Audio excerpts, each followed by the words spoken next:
लेकिन बात वो नहीं है। बात ये है कि बिना उनके मर्जी से ये निर्णय जो है दबाव में लिया गया है। भाजपा के लोगों ने नीतीश जी को तो ठगा ही, साथ ही साथ बिहार की जनता को भी ठगने का काम किया है।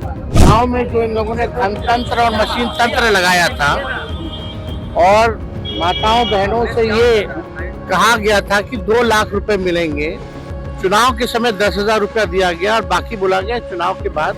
लेकिन एक बात तो तय हो गया कि नीतीश कुमार जी को बीजेपी ने है और ये भी बात तय हो गया, स्पष्ट हो गया कि नीतीश कुमार जी अब बिहार के मुख्यमंत्री नहीं।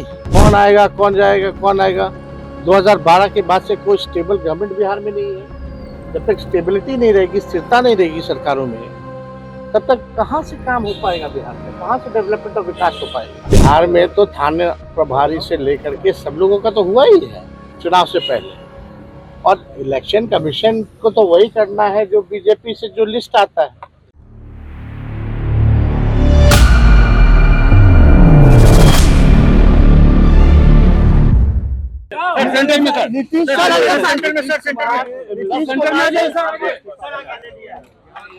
देखिए, ये तो दूसरे सदन में कोई भी अगर चुना जाता है तो एक सदन से जो है इस्तीफा दिया जाता है, उसी फॉर्मेलिटी में उन्होंने दिया है।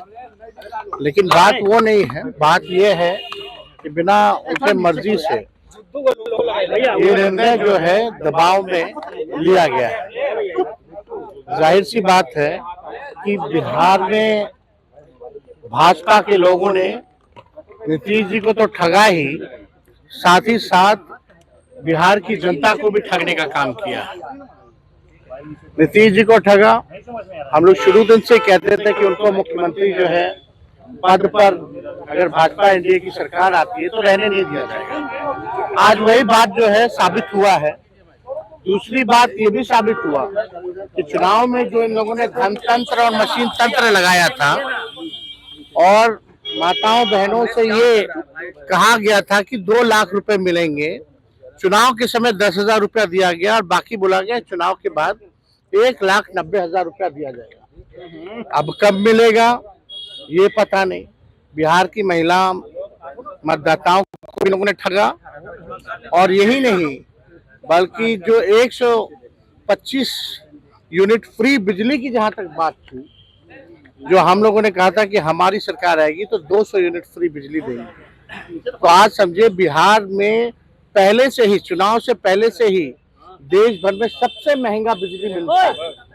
अब जो है बिजली के दरों जो है और जो है बढ़ाई गई है। यानी ये केवल और केवल ठगों की सरकार है।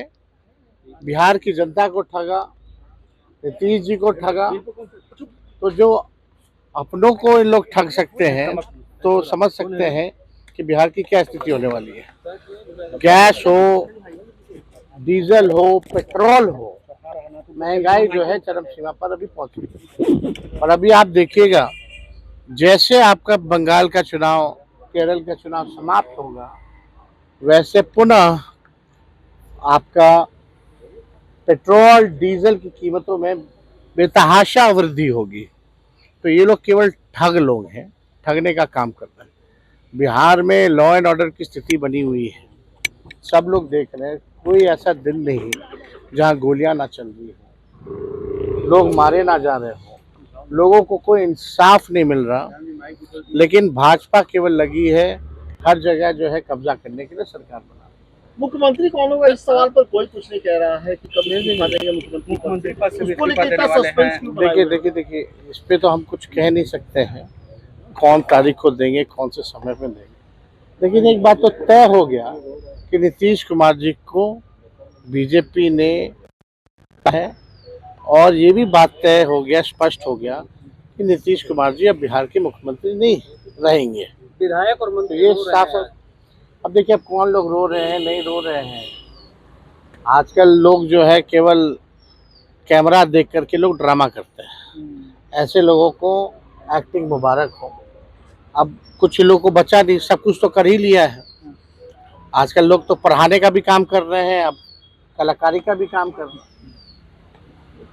तो ऐसे लोगों पे हम क्या टिप्पा टिप्पणी करेंगे।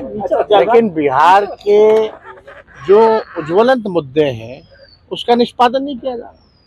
ओला वृद्धि जो ओला जो गिरा था, जिससे किसान के खेत फसल को जो है नुकसान हुआ था, क्या हो रहा है उसका कोई फायदा दिया गया कि नहीं दिया गया।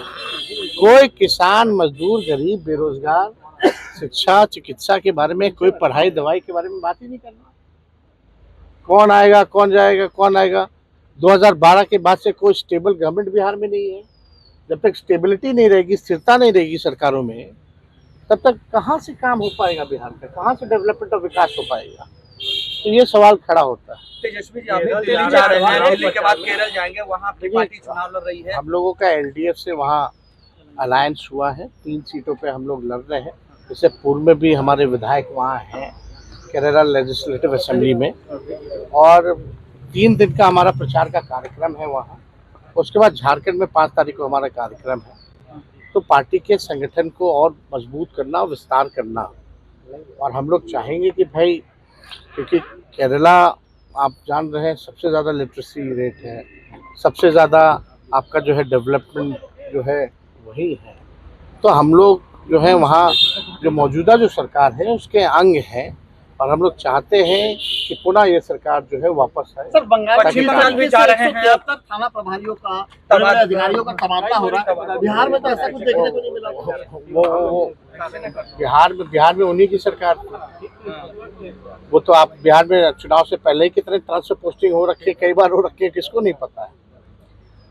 बिहार में तो थाने प्रभारी से लेकर के सब लोगों का तो हुआ ही है चुनाव से पहले। और इलेक्शन कमीशन को तो वही करना है जो बीजेपी से जो लिस्ट आता है, कॉपी एंड पेस्ट करके ऑर्डर निकालना है। केवल ऑर्डर आता है कहीं और से, और इलेक्शन कमीशन कॉपी और पेस्ट करता है। अपना निर्णय तो कोई लेता है नहीं।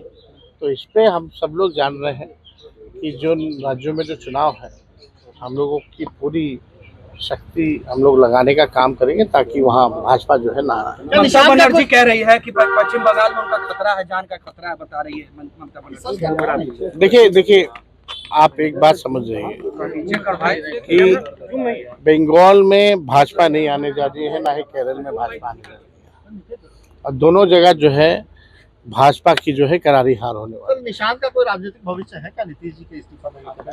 कैसे देखते हैं? अब देखिए, अब हम इस पे कोई टिप्पा टिप्पणी तो करना नहीं चाहेंगे, लेकिन कोई भी अगर नौजवान राजनीति में आएगा तो हम उसका स्वागत ही करेंगे।